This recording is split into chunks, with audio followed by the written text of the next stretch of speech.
Eu estou aqui como representante do Instituto Sede Sapiense, no lugar da nossa coordenadora Eneida de Almeida Reis, que não pôde estar presente. Esse evento tem como proposta, como objetivo, fazer uma avaliação por parte da diretoria atual da Associação Brasileira de Orientação Profissional do estado da arte da orientação profissional no Brasil nesse momento. O evento acontece aqui no Instituto Sedes por dois motivos. Primeiro, 3 dos membros da nova diretoria que toma posse hoje são professores do curso de especialização em orientação profissional de carreira, eu, a Cida Martins e o Mário de Souza Costa. E também porque o Instituto Sedes tem uma tradição bastante importante na formação de orientadores profissionais e tem sido parceiro, né, da Associação Brasileira de Orientação Profissional e na produção de conhecimento a respeito da orientação profissional no Brasil. A gente vai ter na mesa 2 professores, representantes aí também da atual gestão e falando e discutindo orientação profissional, e a gente vai também poder falar um pouco da avaliação desse período e das propostas que a gente tem daqui para frente. A prestação de contas da gestão 2009-2011 foi feita e foi aprovada no Congresso, que aconteceu em julho desse ano. Então, a gente não vai tratar desse assunto. Eu queria convidar para a mesa o professor Dr. Marcelo Afonso Ribeiro, que é o atual presidente da Associação Brasileira de Orientação Profissional, professor da Universidade de São Paulo, chefe do Centro de Psicologia Aplicada ao Trabalho da Universidade de São Paulo, mestre e doutor em Psicologia Social e do Trabalho pela USP e pesquisador de destaque na área de orientação profissional, trabalho e desemprego. Bem-vindo. Para compor a mesa, eu queria convidar o professor Dr. Fabiano Fonseca da Silva, que é atual tesoureiro da associação, professor da Universidade Presbiteriana Mackenzie, psicólogo do Serviço de Orientação Profissional da Universidade de São Paulo, mestre e doutor em Psicologia Social e do Trabalho pela Universidade de São Paulo e pesquisador com contribuições de destaque na área de políticas públicas em orientação profissional.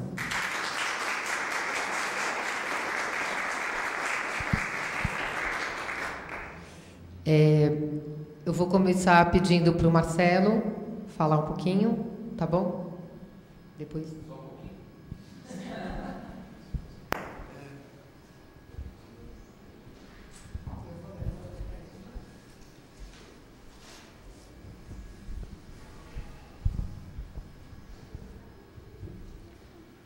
Bom dia a todos.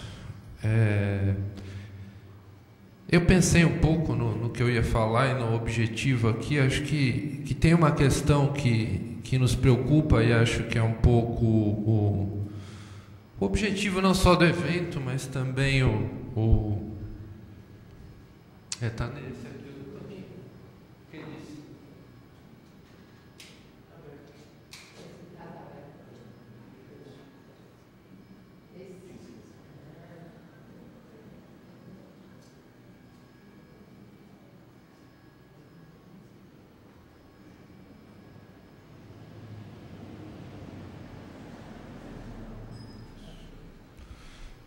Voltando então, um pouco pensar os rumos da orientação profissional no Brasil, que a gente tem visto aí, pelo menos eu tenho sentido que em alguns momentos avança, em alguns momentos para, né? E eu sinto que a gente está num momento meio parado. E essa avaliação um pouco em cima do Congresso, que a gente foi bem interessante, mas olhando um pouco os trabalhos que foram apresentados, os tipos de abordagem, os tipos de tema, a gente percebe uma certa repetição, né, de algumas coisas que são importantes, mas não necessariamente promovem aí um avanço para ampliação em outras áreas da orientação. Então, a minha proposta aqui de fala é pegar um eixo para a gente analisar isso, que é um eixo um pouco teórico. De que teorias que a gente pode dispor hoje em dia para tentar pensar a orientação profissional atual, na contemporaneidade, e um pouco também, acho que é um debate que eu vou trazer para a gente pensar, é o quanto as teorias que nós temos utilizado dão conta de pensar, ou em algum momento deram conta de pensar a realidade brasileira. Né? Eu acho que a maioria das teorias que a gente usa, agora não, tem algumas mais próprias do contexto brasileiro, são importadas, e a gente acaba aplicando, né? Nem adaptando, aplicando aqui na realidade, e que é uma questão para todas as áreas, não só para orientação, mas pensar um pouco o quanto isto é pertinente, ou quanto foi pertinente, o quanto é pertinente neste momento que a gente está vivendo. Né? E eu tive a oportunidade de ir agora, em setembro, para um pequeno congresso, que depois eu descobri que era um grande congresso, pequeno em número de pessoas, mas grande em importância, porque os que eu não conhecia, eu acabei de conhecer todo mundo que fez alguma teoria em orientação, estavam todos lá, e foi interessante ver o campo, deu para ver ao vivo em cores o campo teórico dentro da orientação profissional. E uma coisa que eu nunca tinha parado para pensar é que 100% das teorias em orientação profissional são produzidas nos Estados Unidos. Né? Então há de se pensar um pouco, lógico, tem pensadores pela Europa, mas as teorias que nós utilizamos, se a gente parar para pensar um pouco, com exceção da psicanálise, que é uma questão muito própria, né, do nosso contexto, não se fala em psicanálise e orientação profissional, acho que é uma questão que aí não viria tanto, aí não viria dos Estados Unidos, teria mais raiz na Europa, mas é uma coisa para a gente pensar. Então, a ideia é pensar um pouco em termos teóricos, o que a gente poderia utilizar como conceito e como base para as nossas reflexões. Bom, se a gente pensar, da onde surge a orientação? Isso acho que é uma coisa que eu gosto sempre de pensar. Para a gente pensar a orientação profissional, a gente tem que pensar o que a sociedade está demandando da gente. Né? Nós tivemos a oportunidade, eu, a Conceição, o Fabiano, de alguns anos atrás, ler o livro do Parsons, né? Que era todo mundo citava o Parsons e ninguém nunca tinha visto esse livro, quanto mais lido, né? E eu tinha um professor que me dizia que a gente fazia isso também, me coloco nessa lista, né? E tinha um professor meu que dizia que ler citação da citação é que nem tomar café requentado, né? Nunca dá um sabor agradável. E a gente foi ler o livro e descobriu coisas interessantes, né? Que a gente nem imagina. A gente colocava o Parsons no lugar, e ele foi responsável por esse lugar, mas também foi responsável por outros lugares, né? E ele dizia no livro dele, acho que uma coisa que Fabiano retoma quando ele fala, eu, a Conceição, um pouco pensar do compromisso social da orientação profissional. E ele começa a trabalhar com orientação profissional porque ele percebe que as pessoas precisavam de orientação profissional naquele momento. Então, para ele, claramente, a orientação profissional era uma prática social, era uma prática de transformação social. Isso se perdeu com o tempo. Acho que a psicologia tem responsabilidade nisso, nós temos responsabilidade nisso, mas isso é uma coisa importante. Então, acho que uma coisa que é sempre importante pensar é que não somos nós que dizemos à sociedade o que eles precisam de orientação. O caminho deveria ser ao contrário. A gente tem que ouvir o que a sociedade está colocando da maneira que pode. Então, pensar um pouco que a orientação é um invento. É um invento entre o século XIX e o século XX para dar conta de pensar aí pedidos, necessidades e demandas que a sociedade nos colocava. Pode passar. Pouco um resumo, breve resumo da orientação no Brasil. Acho que nós tivemos aí, a nossa orientação começa junto com a orientação mundial e começa também dentro das escolas, em alguns institutos, caminha por longo tempo aí, baseada Você tem uma ampliação disso. Então, a orientação passa para as universidades, passa para os consultórios psicológicos, a psicanálise entra como uma teoria possível para pensar, muito influenciada, principalmente aí pela psicologia muito avançada que existia na Argentina, né? E a partir da década de 80, com toda a reestruturação produtiva, acho que a orientação se amplia, vai para consultorias de RH, outras formações acabam aí incorporando e outras estratégias vêm surgindo para dar conta. E aí nós estamos no século XXI, né? Pensar um pouco quais são as teorias que nós temos e pensar um pouco o quanto essas teorias estão dando conta ou não estão dando conta de resolver as questões que nós temos. Pode passar. Então eu vou partir de alguns pressupostos, né?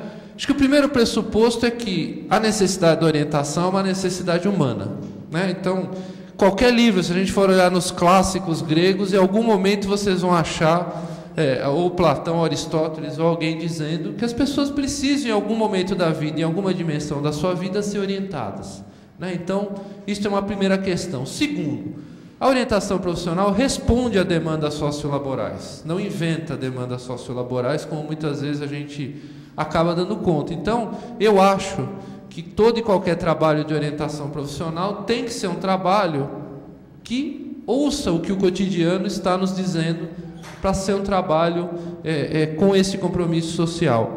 A orientação é uma disciplina, né, que traz aí elementos da psicologia, da sociologia, da administração, da educação para se pensar, é uma prática social, como eu coloquei.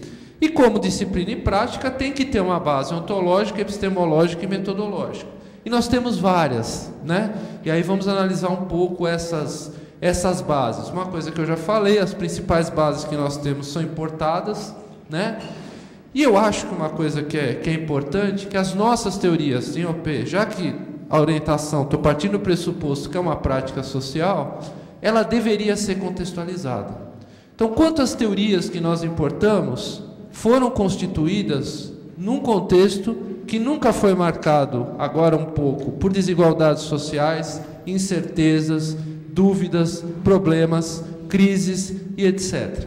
Tá? Então, as teorias elas foram feitas para um contexto um pouco mais estável, que de verdade nunca foi o contexto brasileiro, né? Então, será que a pergunta que eu faço é provocação, será que em algum momento elas deram conta de pensar o que nós temos aqui de demandas? Então, os objetivos eu já falei, um pouco pensar aí as bases ontológicas, epistemológicas e metodológicas, para ver se atendem à questão do Brasil e ver um pouco aí, eu vou fazer uma proposta no final, baseada num jeito de pensar aí a psicologia, que é o construcionismo social. Pode passar. Então, só para marcar, né, para não ficar no ar, a ontologia vai tratar da natureza do ser. Então, quando a gente diz o que é ser humano, o que a gente está pensando, o que a gente diz da realidade, o que a gente está pensando, né? A epistemologia fala da natureza do conhecimento, né? E acho que isso tem uma diferença. A gente se baseou muito tempo em teorias que trabalhavam com a ideia da verdade objetiva, né? Acho que os testes trabalham um pouco com isso, toda abordagem psicométrica, e pensar um pouco se aquele conhecimento que a gente está produzindo é objetivo, subjetivo ou é intersubjetivo, que eu acho mais interessante, mas mais complicado, né, para a gente pensar. E a metodologia é a forma como a gente conhece e atua sobre a realidade.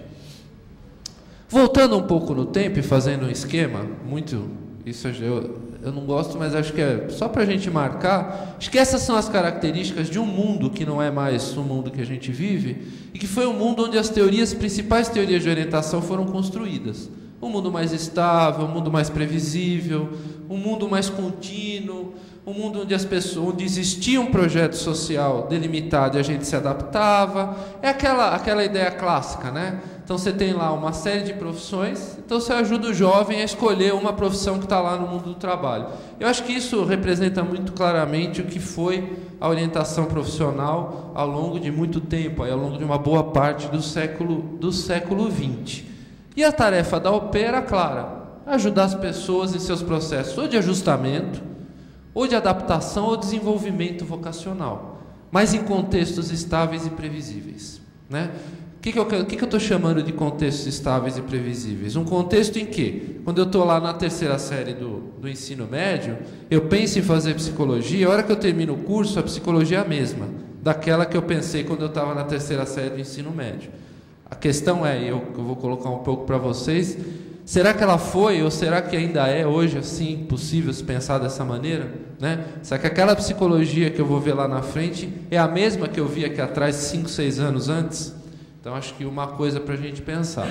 Então, já começando com essa discussão, eu acho que a primeira grande matriz, e acho que não só da psicologia, e a orientação vai de carona aí na psicologia, todo o campo do que se chama da psicologia vocacional, tinha uma ontologia realista, ou seja, a realidade existe, ela é objetiva, e nós temos que fazer o quê? Nós temos que, através do conhecimento, acessar essa realidade, né? Então, por exemplo, quando eu utilizava uma escala de personalidade para entender como é que a pessoa era, como é que ela se organizava, o que está por trás disso?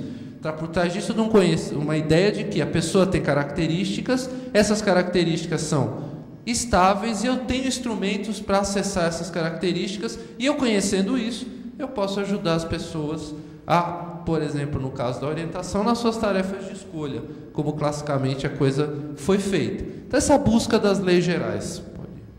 Pode passar. Então, aqui rapidamente, né, essa acho que é a primeira questão que sempre nos colocavam, né? Você me ajuda a descobrir minha vocação? E aí você dizia, vamos fazer um teste vocacional, bem no senso comum, né? Sabendo que não existe teste vocacional, mas um pouco é o que as pessoas colocavam.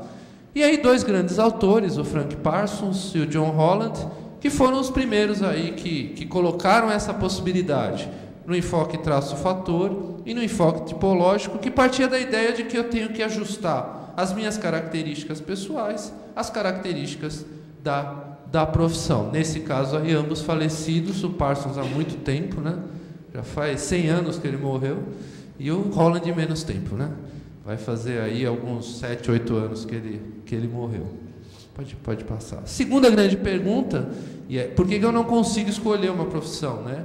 E aí vem todo um conjunto de teorias que a gente trabalha pouco aqui no Brasil e que se chamou de enfoque psicodinâmico. Eu não estou falando do Boroslavski nem da psicanálise. Estou falando de autores, já na década de 20 e 30, que, influenciados pela psicanálise, tentaram entender um pouco o que era a orientação e como é que a gente poderia ajudar as pessoas que não conseguiam escolher. Um pouco o que o Boroslavski vai fazer depois, na década de 70, né? Pode passar. E a última pergunta, o que você vai ser quando crescer? Né? Que é a pergunta que o Donald Supper fez, né? Em todo o enfoque desenvolvimentista que ele trabalhou aí da sequência do desenvolvimento vocacional e etc. Pode passar mais um. E um último, se é possível aprender a escolher, né? Será que eu consigo desenvolver um método de escolha? Como é que eu faço isso? E aí, pode passar, por exemplo, o método que o Pelletier nos apresenta aí, que é aqui no SES a gente trabalhou bastante, a questão da DVP, da ativação do desenvolvimento vocacional e pessoal. Pode passar. Bom, então o que nós temos? Que eu acho que isso é importante a gente pensar. Nós temos vários modelos marcadamente construídos em contextos estáveis e previsíveis, que partem da ideia de que o ser humano é uma realidade objetiva que eu posso acessar e é uma realidade estável e previsível. Então, por exemplo, na teoria do Supper, que depois ele vai mudar a sua teoria, ele acompanha aí até o momento da sua morte, na década de 90, ele acompanha esse desenvolvimento. Mas nas primeiras teorias, o que ele vai dizer? Que todo mundo vai se desenvolver da mesma maneira. Então, se todo mundo vai se desenvolver da mesma maneira, isso pressupõe uma certa estabilidade das pessoas e do contexto. Tá? Isso é uma coisa para a gente pensar entre esses 4 grandes conjuntos teóricos, e aí não é fazer uma crítica dos conjuntos dizendo, bom, mas eles não... Não, eles foram construídos para atender determinadas demandas. Eu insisto na ideia de que a gente tem sempre que olhar para as demandas que vêm da sociedade. A sociedade pedia um pouco isso porque ela se organizava desta maneira. Mas eu diria que não só no Brasil, a gente está acompanhando aí, até de forma perplexa, coisas que eu nunca imaginei que ia haver, né? Estados Unidos pedindo dinheiro, a Europa pedindo dinheiro, coisas, o Brasil se oferecendo para emprestar dinheiro. Eu imaginei, isso não era nem na mais louca fantasia, isso eu imaginei que isso seria possível. E é possível, então a gente, não significa que o Brasil está uma maravilha, né? Acho que também a gente mascara alguns dados. Tem um dado que eu gosto sempre de falar, e boa parte do nosso trabalho são com jovens, e a gente diz que o Brasil está bem, está estável, mas tem um dado que nunca é divulgado, diz, o desemprego no Brasil está em 6%, 7%, vai baixar, nós vamos entrar no pleno emprego. Acho que parte da população sim, mas não jovens. Há uma coisa que não muda, o índice de desemprego entre as pessoas de 18 a 24 anos, há mais de uma década, é 50%. Então, nós temos 50% dos nossos jovens fora do mercado de trabalho. Tá? Então, é uma coisa para a gente pensar que a gente está bem, mas tem questões aí. Inclusive o jovem, a questão da inserção do jovem no trabalho é mais problemática que a questão do idoso. O idoso está muito mais inserido no mercado do que o jovem. Então é uma coisa para a gente pensar. Nesse sentido, o que nós temos, né, dos modelos mais clássicos de orientação profissional? Nós temos uma adaptação e uma aplicação desses modelos. Em boa parte, né, acho que tem mudanças que eu vou comentar, mas boa parte do que a gente ainda usa está baseado no que eu acabei de falar. E aí temos problemas, acho que alguns que eu apontei aqui. O contexto brasileiro nunca foi estável e previsível, né? Eu cresci, muitos de vocês cresceram ouvindo, a palavra-chave para definir o Brasil era crise, né? E era isso, acho que hoje em dia menos, mas a gente vivia sempre em crise. Aquela coisa, né, de segunda-feira você paga um café R$5, na terça-feira é 10, na quarta é 15, e aquela coisa doida, né? As teorias são importadas, né? A maioria das nossas teorias são adaptações que muitas vezes, não sempre, descontextualizam a orientação profissional, né? Então, será que dá conta? As teorias clássicas não foram feitas para lidar com desigualdade e incerteza. Então, por exemplo, você pega todo aquele modelo de desenvolvimento vocacional do Super, ele foi criado num contexto de igualdade. Ele morava no interior dos Estados Unidos, né? Ele não morava, por exemplo, na periferia de São Paulo, nem no sertão nordestino. Ele morava no interior dos Estados Unidos, que era um contexto extremamente estável. Então, será que essas teorias em algum momento deram conta de pensar? E aí, acho que é uma crítica que já é feita já há mais de década, 2, 3 décadas, é que a nossa orientação dá conta de atender um pequeno extrato da sociedade. E aí um pouco o que eu gostaria de pensar é o quanto a gente acaba fazendo isso também, não só por conta das teorias que a gente utiliza, né? Por quê? Porque as pessoas que têm um status socioeconômico um pouco mais privilegiado vivem um mundo um pouco mais estável, um pouco mais previsível. Então, se pegar, por exemplo, o jovem desse extrato social, é quase como óbvio que ele vai fazer universidade. Não é nem uma questão. A questão é o que escolher, não é se eu vou fazer, né? E isso é uma coisa que também começa a mudar em algum nível, né? E aí, acho que pensar que a UP é uma prática social que necessita contextualização. O que eu estou chamando de contextualização? Eu tenho para olhar para a sociedade de novo e ver o que ela quer que eu a ajude. Pode passar. E aí pensar um pouco a UP que queremos, né? E aí eu vou fazer uma proposta que não é a única, mas acho que eu tentei elencar alguns princípios que para mim são importantes, né? Para tentar pensar uma prática mais contextualizada. Primeiro, eu acho que isso é uma coisa que não é só da orientação profissional, uma palavra que a gente já ouve há muito tempo e cada vez mais a gente tem ouvido, que é a questão da interdisciplinaridade. Eu acho que a orientação por si só é interdisciplinar. Se a gente pensar, eu lembro que quando nós fomos nos reescrever na ULAPSE, né, na União Latino-Americana de Entidades de Psicologia, perguntaram a nós, mas vocês são uma entidade de psicologia? A gente falou, não, né? E em tese somos. Se a gente pensar, a BOP, basicamente, o grosso dos associados são psicólogos, mas não necessariamente, né? Então a gente até pôde se inscrever na ULAPSE, porque nós somos predominantemente, os nossos associados são predominantemente psicólogos, mas não só. Então acho que a ideia de uma orientação que faça essa discussão, e a gente precisa ouvir economia, precisa ouvir administração, precisa ouvir educação, e tentar pensar a questão psicossocial, tentar pensar, e aí é uma proposta, não significa que esse é o único jeito de trabalhar, eu estou entrando no que eu acho que é importante, de pensar que não existe indivíduo, não existe sociedade, mas existe relação. Tá? E é aí que a gente vai atuar, principalmente em contextos imprevisíveis, de incerteza, de muita mudança. Tá? A prática tem que ser contextualizada, tem que ter compromisso social, e os nossos princípios devem levar em conta esse cenário de incerteza e desigualdade. Por mais que o Brasil esteja bem, ainda tem muita incerteza e muita desigualdade. Tá? E a OP, e essa é uma proposta que nós fizemos na nossa gestão, e eu não penso de outra maneira, ela tem que estar integrada às políticas públicas.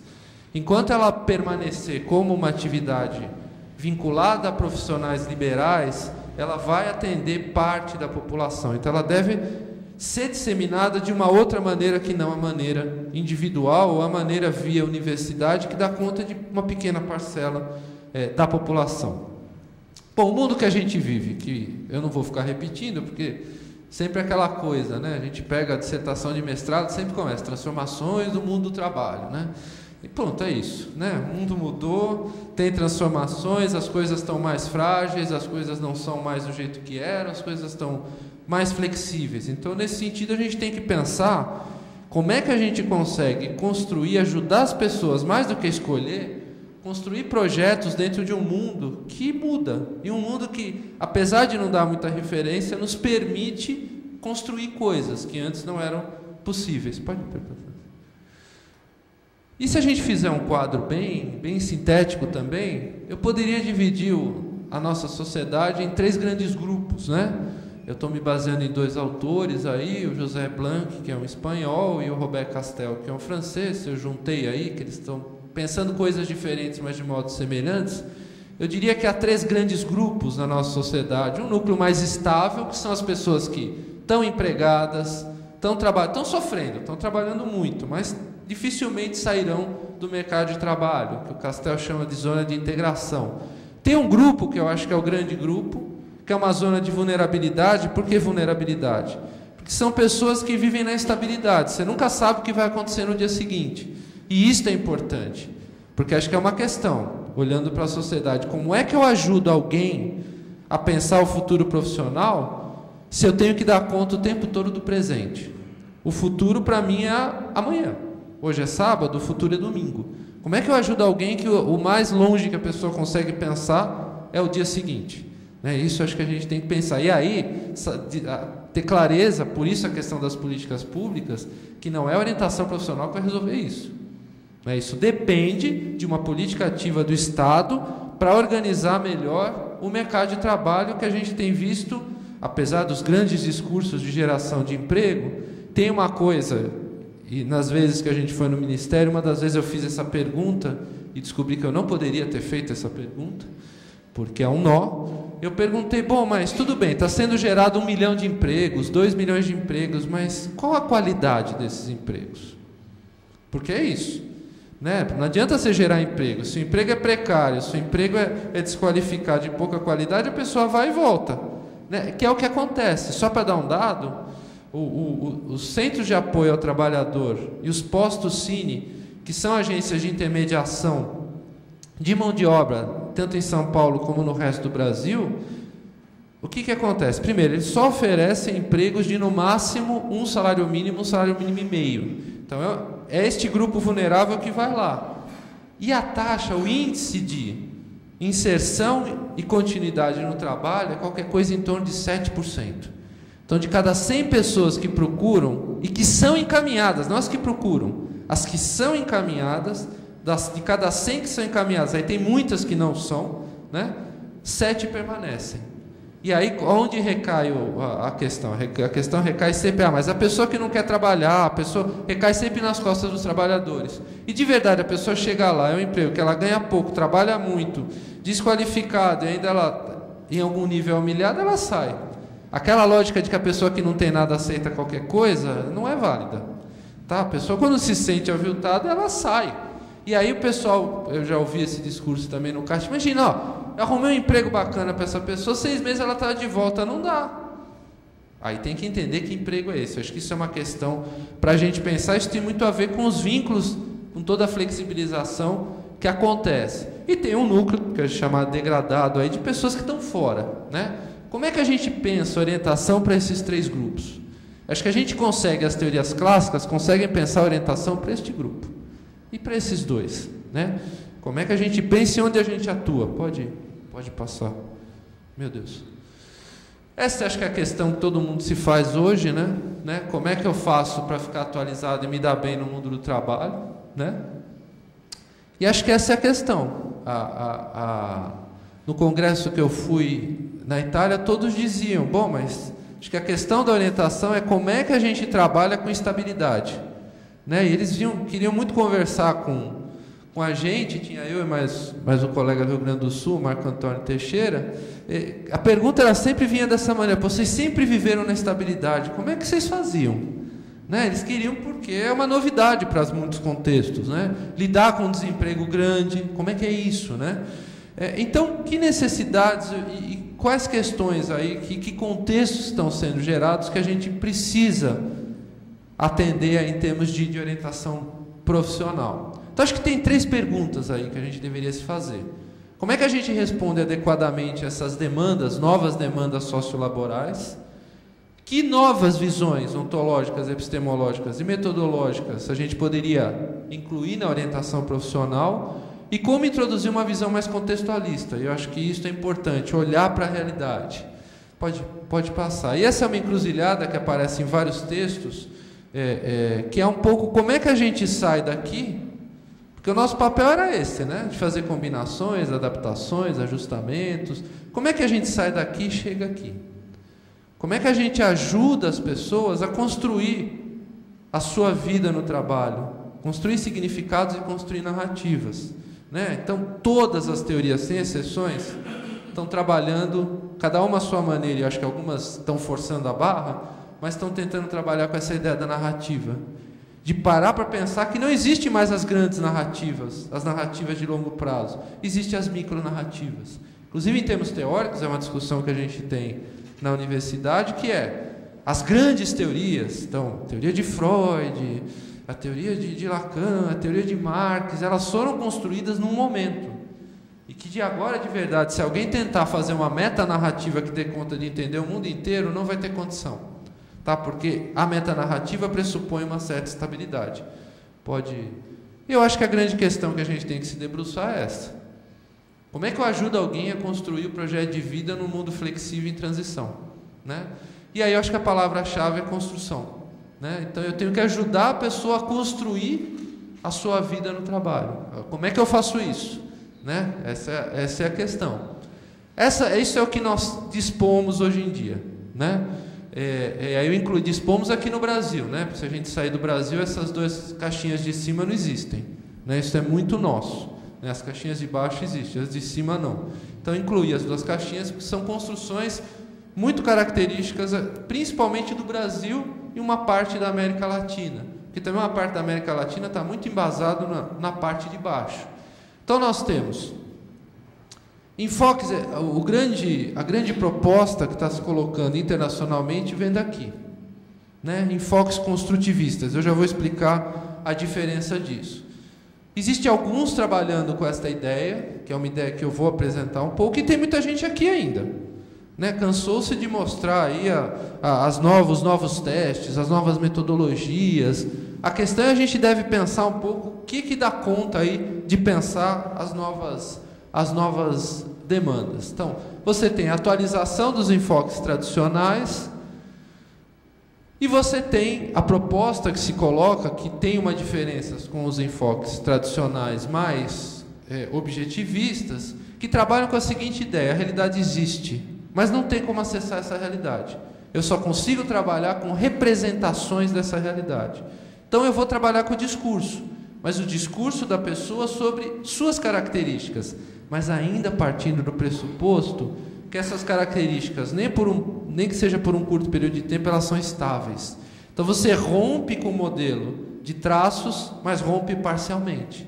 Tá? Então, todo o teu conhecimento e todas as tuas estratégias são no sentido de auxiliar a pessoa a entender quem ela é, auxiliar a pessoa a compreender o mundo que ela vive. Tá? Mas ainda a partir do pressuposto que este mundo, esta realidade, tanto subjetiva como objetiva, tem uma certa homogeneidade, tem uma certa constância, né? Que é uma questão que eu vou colocar mais à frente. Pode passar. Esses são aí tirando o Super, os autores que hoje em dia estão trabalhando, né? O Mark Savickas, o Robert Lent, a Nancy Schosberg, o Fred Vondrasek. Esse aqui é o grupo do Life Design, tá? Que é a teoria que eles querem colocar aí como a Maria Eduarda, que esteve aqui com a gente, o Jean Guichard, a Laura Nota, o Jean-Pierre da Suíça, o Savickas, o Salvatore Soresi da Itália, o Raoul von Sbroek da Bélgica. Essa moça eu não consigo pronunciar o nome dela, que ela é da Islândia. Eu falei para ela que, inclusive, ninguém consegue, então ela tem um apelido de Guga, porque o nome dela tem só consoante, não tem vogal nenhuma, então é impossível, tá? Então, só para... Eu não vou entrar no detalhe dessas teorias, até porque eu vou fazer uma crítica a essas teorias, então não caberia, mas um pouco partindo desse princípio, de que elas partem de uma ideia de que a realidade existe, você constrói representações sobre essa realidade e eu devo criar estratégias para me adaptar a essa realidade. Então, algumas questões aí, por exemplo, o Life Design trabalha com 2 eixos, que é o eixo da adaptabilidade e o eixo da identidade. Pode passar. E eu acho que, e aqui que é a questão que eu vou trazer, tem alguns problemas crônicos para essas formas de ver a realidade no contexto brasileiro. Eu acho que a primeira coisa, a ideia de que a realidade é algo determinado. Existe uma realidade, né, ao qual as pessoas devem se ajustar ou se adaptar.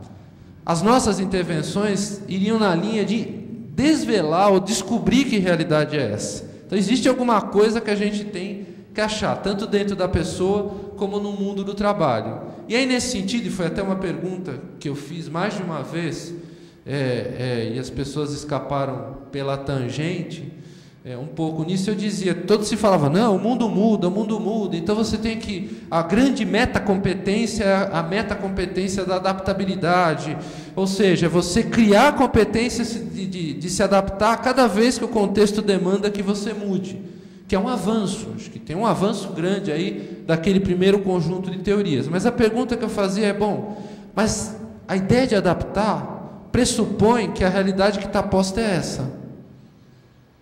Como é que vocês nunca pararam para pensar que eu queira mudar a realidade? Que eu queira resistir a essa realidade? E essa é uma pergunta que eu dizia. A adaptabilidade não pressupõe uma certa normalidade que o mundo de hoje... Como é que fica a vontade de mudar? Então, aquele jovem que vem de um extrato socioeconômico mais desfavorecido, ele sempre vai permanecer nesse extrato? E aí as pessoas, não, mas ele tem que desenvolver a adaptabilidade, e a coisa volta para o indivíduo, né? Então a coisa fica muito centrada, e a gente repete vários discursos aí na linha do liberalismo, da meritocracia. Então acho que este é um ponto que para mim é crucial para pensar que essas teorias, partindo do princípio que isso que eu estou dizendo é algo interessante de se pensar, eu penso dessa maneira, este é um ponto para dizer que essas teorias não dão conta de ajudar uma boa parcela dos brasileiros. Uma boa parcela, não todos. Acho que aqueles que eu coloquei lá no cantinho, que estão no nível integrado, acho que essas teorias dão conta de pensar, porque